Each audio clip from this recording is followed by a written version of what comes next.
All right, today we're going to take a look at the F minor chord and what makes a minor chord, generally speaking.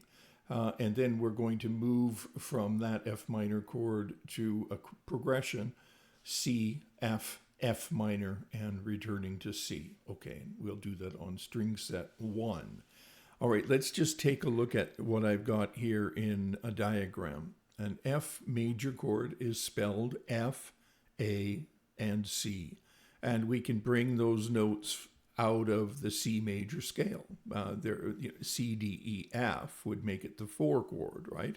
And we build the notes of F, A, C from the 4th degree of a C major scale. Okay. And then in order to make that chord a minor chord, we take the A and make it an A flat. In other words, we lower it by a semitone. So here is the chord that's written there, the F major. And if we take the A note and lower it a semitone, we have an F minor chord. Simple as that. Now, if we take that to the top string set, here is the first inversion of the F. In this case, that third is in the lowest voice because it's in first inversion. So now if I lower the third, which is now on the bottom, I have an F minor. All right, and now we're going to do that across the fretboard. And just taking a look at the F minor across the fretboard on string set 1. So here's my first F minor. Let's start with an F major and then go to the F minor.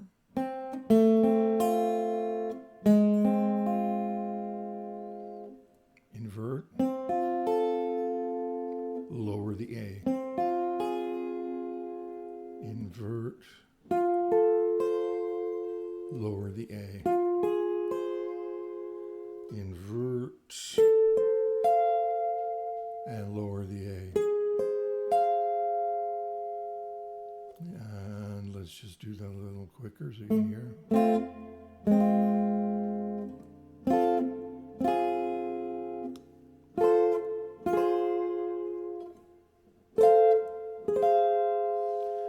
Remember that inversions, what you're doing with an inversion is you're just taking the bottom note and putting it to the top. Bottom note to the top, bottom note to the top. That's all you're doing to create inversions. Okay, now let's move to the next process, which is C on the first string set to F minor, and we'll return to the C. So now we have C, F, F minor, and C. Let's do that again. C, F, F minor, C, C,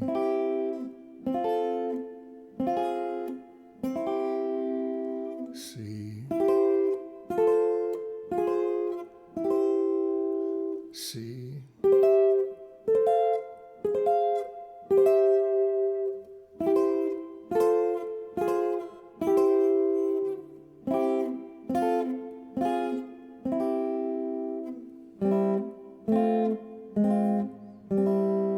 Now I just want to take a closer look at what's happening with the movement here, right? So we go from the C in this inversion to the F, and our A is on the bottom.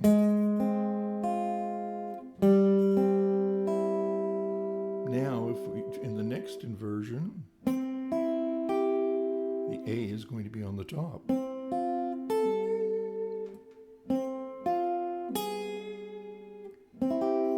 And in the next inversion, the A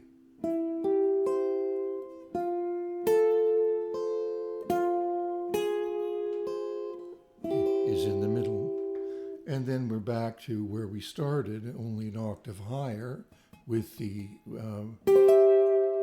that A on the bottom.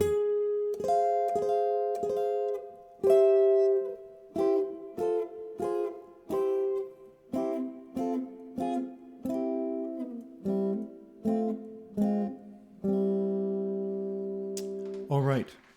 Now, when we add the lateral scale of C,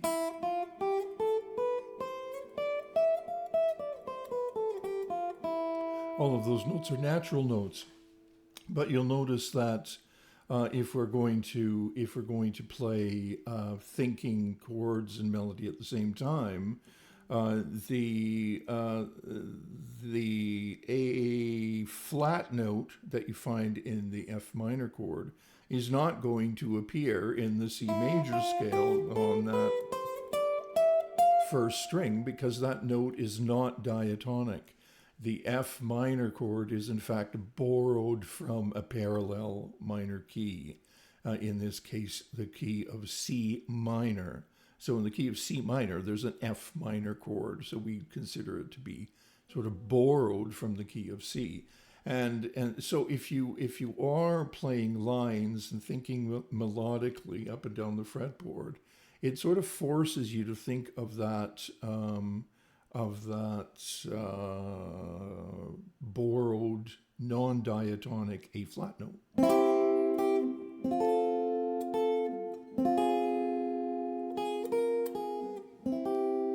It's really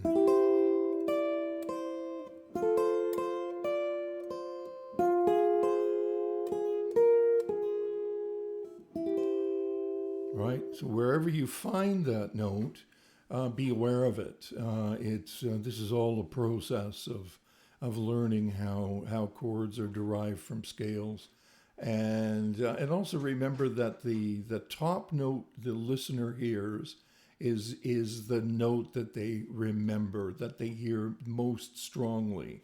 And when you're playing in a chord melody style or trying to keep lines going